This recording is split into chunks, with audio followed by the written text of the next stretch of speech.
Friends, welcome back to my YouTube channel SR news में आप सभी का फिर से एक बार स्वागत है। दोस्तों, उत्तर प्रदेश के पूर्व मुख्यमंत्री और समाजवादी पार्टी के राष्ट्रीय अध्यक्ष अखिलेश यादव चुनाव आयोग के खिलाफ एफिडेविट का जवाब मांगते हुए वह किस प्रकार से धरना प्रदर्शन पर दिल्ली तक पहुंचे थे। यह बात जैसे ही सोशल मीडिया पर छा जाती है, चुनाव आयोग जो वह 17 तारीख को चुनाव आयोग की तरफ से ज्ञानेश कुमार द्वारा एक प्रेस कॉन्फ्रेंस किया जाता है, जिसमें वह बताते हैं कि समाजवादी पार्टी की तरफ से कोई भी एफिडेविट उन तक नहीं पहुंचा है।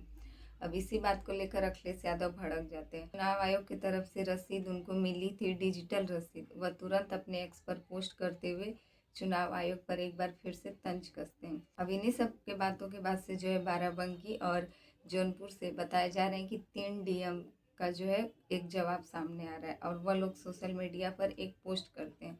अब इस पोस्ट के बाद से भी अखिलेश यादव और ज़्यादा भड़क जाते हैं और वह तुरंत कहते हैं कि इतने दिन के बाद चुनाव आयोग की तरफ से ना तो कोई जवाब मिला और ना ही उनकी तरफ से कोई भी एफिडेविट के बारे में बात कही गई। अब अचानक ये 3 डीएम कहाँ से उठकर आ गए, और जब चुनाव आयोग को कोई भी रसीद मिला ही नहीं तो ये डीएम किस बात की लेकर सिफारिश कर रहे हैं। डीएम लोगों से जनता का एक मासूम सवाल है, क्यों इतने सालों बाद आया जवाब है।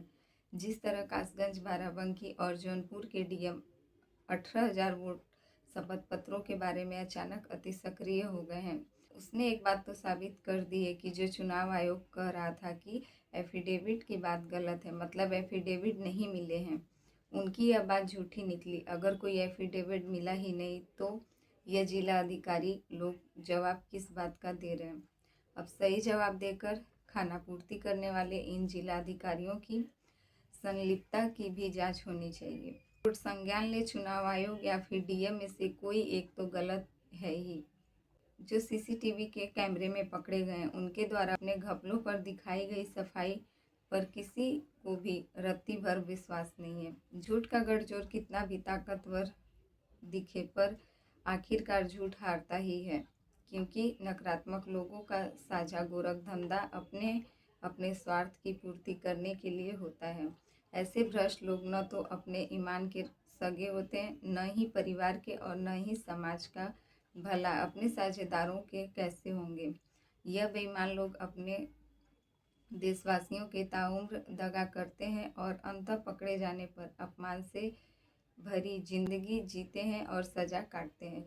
भाजपा सरकार, चुनाव आयोग और स्थानीय प्रशासन की मिली भगत से चुनाव 3 तिगड़ा है, जिसने सारा काम बिगाड़ा है और देश के लोकतंत्र पर डाका डाला है। अब जनता इस तिगड़ी की अदालत लगाएगी।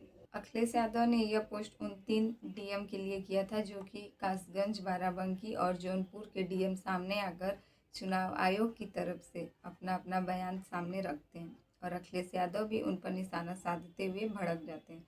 अब अखिलेश यादव यह भी कहते हैं कि भाजपा ने पीडीए समाज का वोट कटवाकर या कुछ समय के लिए हटाकर वोट का हक छीना था।